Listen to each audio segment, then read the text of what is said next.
A lot of us assume that protecting our privacy online is just a matter of buying the right software. You install a commercial VPN or download the Tor browser, flip a switch, and you're instantly invisible. But these tools are highly specialized defense mechanisms, and they only work if they are matched against the specific entity trying to watch you. In cybersecurity, identifying exactly who is tracking you is called building your threat model.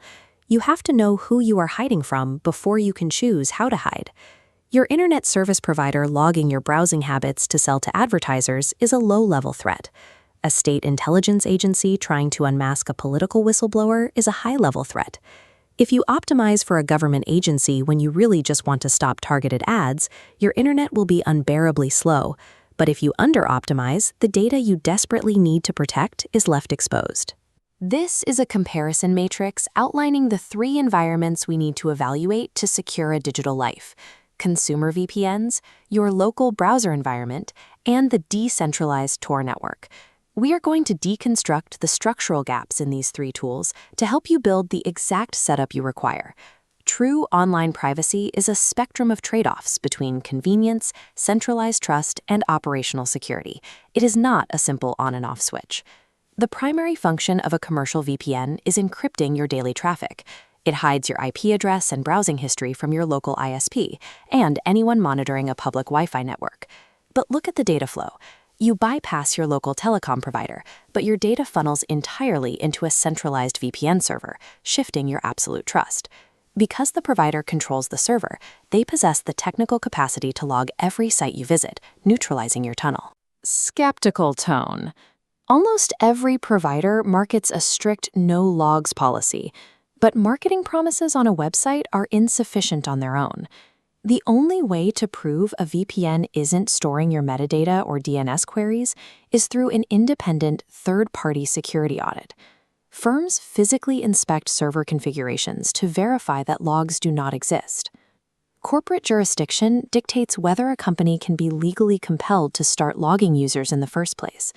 Swiss privacy laws, for example, offer strong legal protections for entities like Proton VPN. Using a commercial VPN is not true anonymity. It is the act of renting verifiable trust from a highly vetted corporation for the sake of convenience.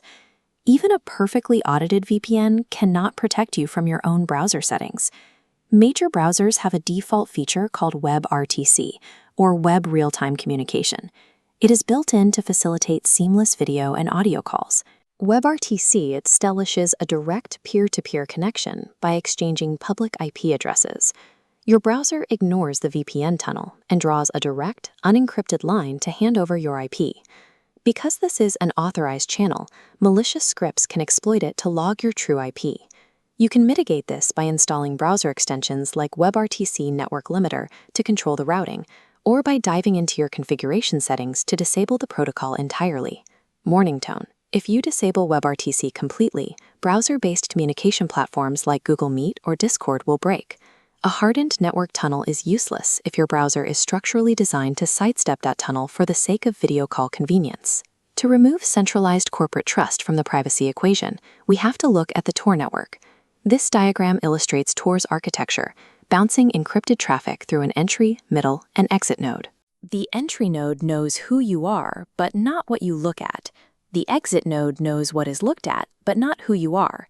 The massive trade-off for this trustless system is severely degraded bandwidth, often dropping your browsing down to dial-up speeds.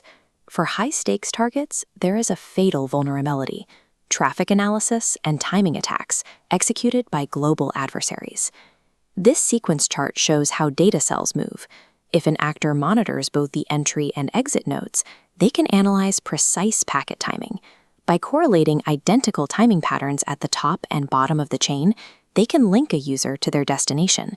Timing analysis is most effective when investigators can isolate a specific traffic pattern from the rest of the network.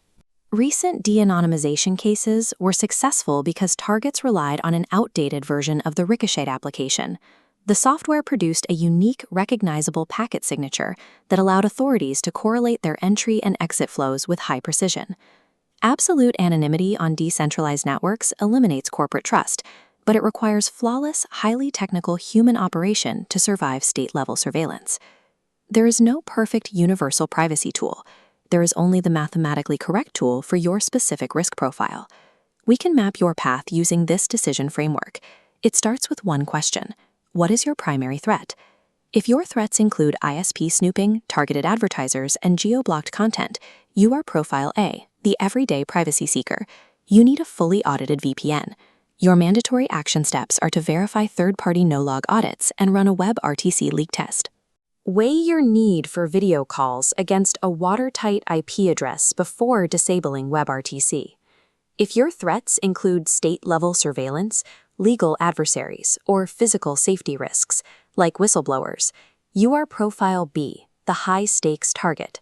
You need the Tor network. Consumer VPNs are insufficient for state-level evasion. Your action steps: accept extreme friction, maintain flawless software updates, and assume global timing attacks are actively monitoring the network.